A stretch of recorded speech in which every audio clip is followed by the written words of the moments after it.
नमस्कार, आपका स्वागत है एमपी वर्जिन न्यूज में। तो इस वक्त की बड़ी खबर, बघेली फिल्म जनता का जलवा, नीरज चोपड़ा बनी खिलाड़ी नंबर 1। अंबेडकर से इतना भय क्यों?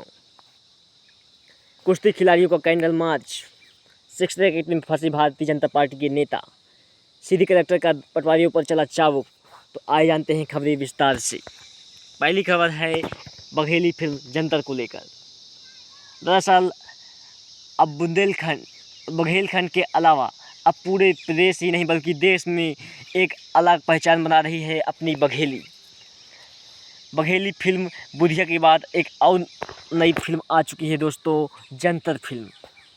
यह भारतीय समाज की रूढ़िवादी परंपराओं और टोना टुटका जैसी घटिया मानसिकता के आधार पर किस प्रकार से महिलाओं और समाज का शोषण किया जा रहा था कुछ घटिया मानसिकता वाले लोगों द्वारा, यह सामाजिक चेतना की फिल्म जंतर, जो कि रॉयल सिनेमा हॉल रीवा में रिलीज की गई है, इसे देखकर दर्शकों ने खूब सराहा है।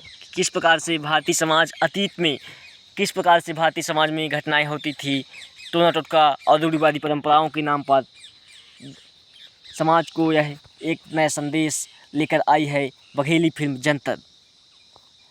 अगली खबर है खेल से संबंधित, जहां अब नीरज चोपड़ा दुनिया के नंबर 1 जेवलिन थ्रोअर भाला फेंक खिलाड़ी बन चुके हैं। ऐसा करने वाले वह देश के पहले एथलीट बन चुके हैं।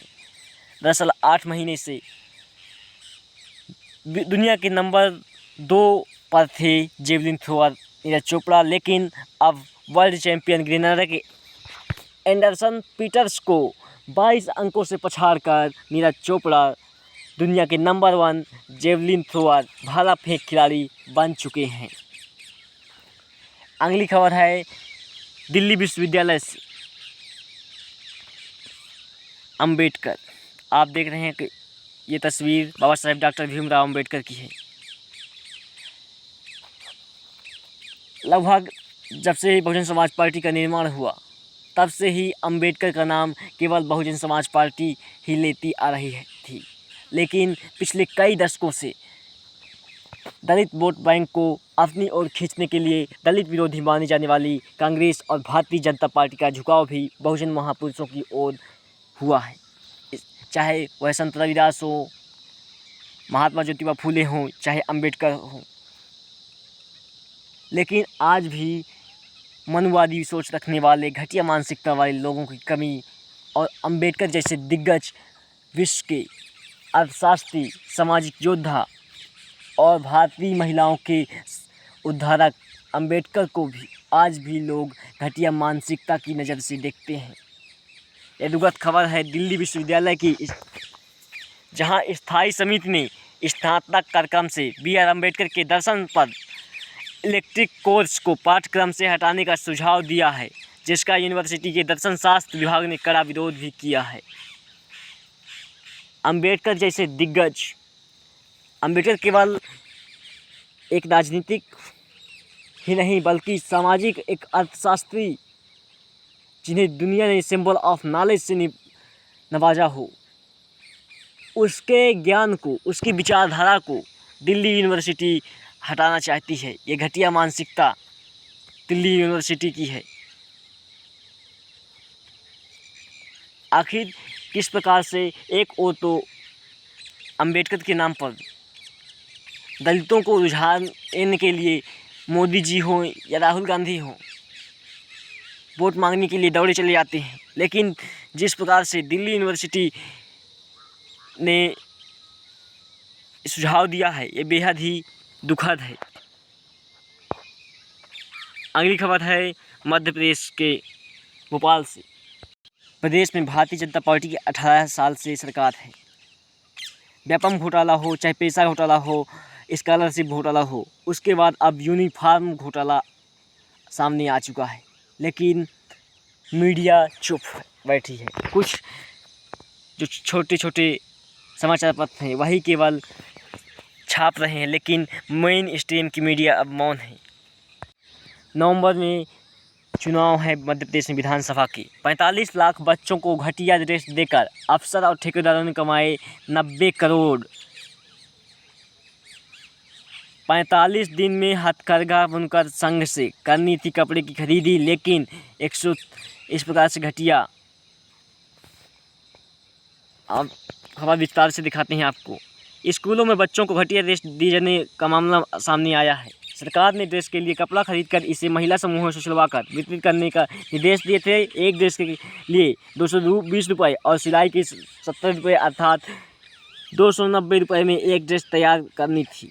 राज्य शिक्षा केंद्र और राष्ट्रीय आजीविका मिशन के अधिकारियों को बुनकर संघ से कपड़ा खरीदकर इन्हें महिला समूहों से तैयार करवाकर 130 दिन में वितरित करना था, अर्थात महिला समूहों को भी इससे रोजगार मिलता। लेकिन सरकार ने क्या किया, ठेकेदारों ने क्या किया, अफसरों ने क्या किया कि बाजार से सस्ते दामों में खरीद कर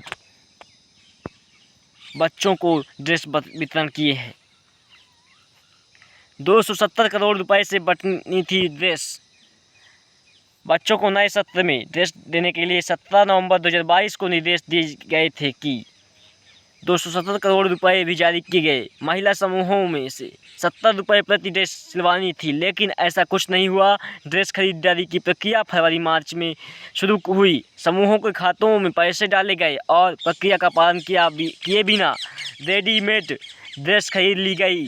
90 लाख ड्रेस बननी थी, लेकिन 30 लाख रेडीमेड ड्रेस खरीदकर बांट दी गई। बाकी ड्रेस जुलाई में खुलने पर बांटी जाएगी। इस प्रकार से 90 करोड़ से भी ज़्यादा का घोटाला मध्य प्रदेश सरकार ने किया है, अफसरों ने किया है। ये नौकरशाही प्रशासन व्यवस्था कहीं शिवराज सिंह चौहान को ले न डूबे। और ये केवल बच्चों के साथ नहीं, बल्कि स्वसहायता समूह की महिलाओं के साथ भी गद्दारी हुई है, क्योंकि कहीं न कहीं 70 रुपये प्रति ड्रेस से यदि स्वसहायता समूह की महिलाओं को पैसा मिलता तो उनकी भी आजीविका चलती। लेकिन नौकरशाही ने 90 करोड़ रुपए का चूना लगा दिया है। साथ ही जहां 30 लाख रेडीमेड ड्रेस ही बंटवाए हैं, जबकि 60 लाख अभी तक ड्रेस नहीं बंटवाए मध्य प्रदेश में। इस प्रकार से मध्य प्रदेश में व्यापम और पेशा नियुक्ति घोटाला के बाद यूनिफॉर्म घोटाला हो चुका है, जिसको लेकर अब विपक्ष हमलावर हो चुका है। अगली खबर है जंतर मंतर से, जहां आज महिला कुश्ती खिलाड़ियों द्वारा न्याय के लिए विशाल कैंडल मार्च निकाला जाएगा। दरअसल जनवरी में भाजपा सांसद और कुश्ती महासंघ के अध्यक्ष ब्रजभूषण शरण सिंह पर कुश्ती संघ के खिलाड़ियों ने यौन शोषण का आरोप लगाया था। उसके बाद अनुराग ठाकुर ने आश्वासन दिया था, लेकिन 3 महीने बाद फिर बेटियां जंतर मंतर में आंदोलन कर रही हैं। साक्षी मलिक और संगीता फोगाट ने देश भर के नागरिकों से आह्वान किया है कि आप भी कैंडल मार्च में शामिल हो जाइए बेटियों के सम्मान के लिए, क्योंकि अब जो मोदी जी बेटियों के स्वर्ण पदक जीतने पर उनके साथ बैठों कर बातें चीतें करते थे और सुर्खियाँ बटोरते थे कि हमने खिलाड़ियों के साथ बातचीत की, अपने परिवार जैसे बेटियों को माना, लेकिन अब इंसाफ के लिए दर दर भटक रही हैं कुश्ती खिलाड़ियाँ। नार्को टेस्ट के लिए भी बेटियों ने ऐलान किया था, लेकिन अभी तक सरकार मौन है। मोदी जी की चुप्पी और स्मृति ईरानी जो महिलाओं के मुद्दों को लेकर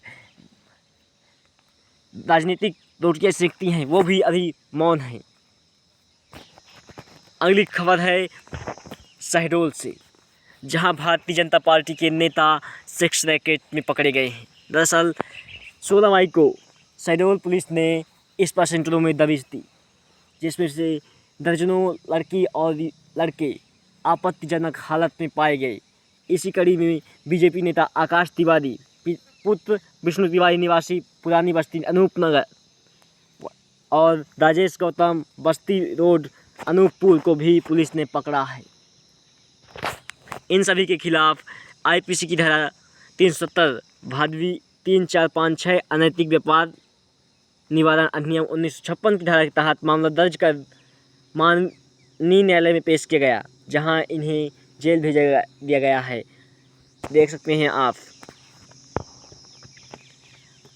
आकाश तिवारी और राजेश गौतम की ये फ़ोटो हैं, जहां बड़े बड़े दिग्गज के साथ भारतीय जनता पार्टी के ये नज़र आ रहे हैं। ये भारतीय जनता पार्टी के सदस्य भी हैं, नेता हैं। इन्हें अब भारतीय जनता पार्टी की प्राथमिक सदस्यता से हालांकि निकाल दिया गया है, लेकिन किस प्रकार से सेक्रेटरीट में पकड़े गए हैं भारतीय जनता पार्टी के नेता, इसको लेकर विपक्ष हमलावर है। अनूपपुर और शहडोल के इलाके में अब कांग्रेस इनकी इस करतूत का पर्दाफाश करने में लगी हुई है। अगली खबर है सीधी से।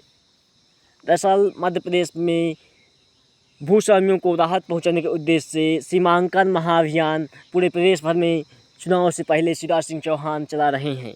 इसी कड़ी में अब सभी कलेक्टरों को आदेश दिया गया है। तो अब इस महाअभियान को आगे बढ़ाते हुए सीधी कलेक्टर साकेत मालवी ने सोमवार को सीमांकन का महाअभियान चलाया। जिले में लगभग 100 टीमें तैनात की गई, जिसमें 176 से अधिक सीमांकन किए गए। लेकिन उपखंड रामको नायकिन में सीमांकन कार्य में रुचि नहीं लेने के कारण उपखंड अधिकारी द्वारा आदेश जारी कर 5 पटवारियों को तत्काल सस्पेंड कर दिया गया है। इनमें से आकाश देव सिंह हल्का पटवारा, दिनेश रोशन शुक्ला कोल्हूडीह, अजय कुमार पटेल तितिरा शुक्लान, शिव प्रसाद द्विवेदी घुघुटा तथा कन्हैया लाल कोल अमलई शामिल हैं।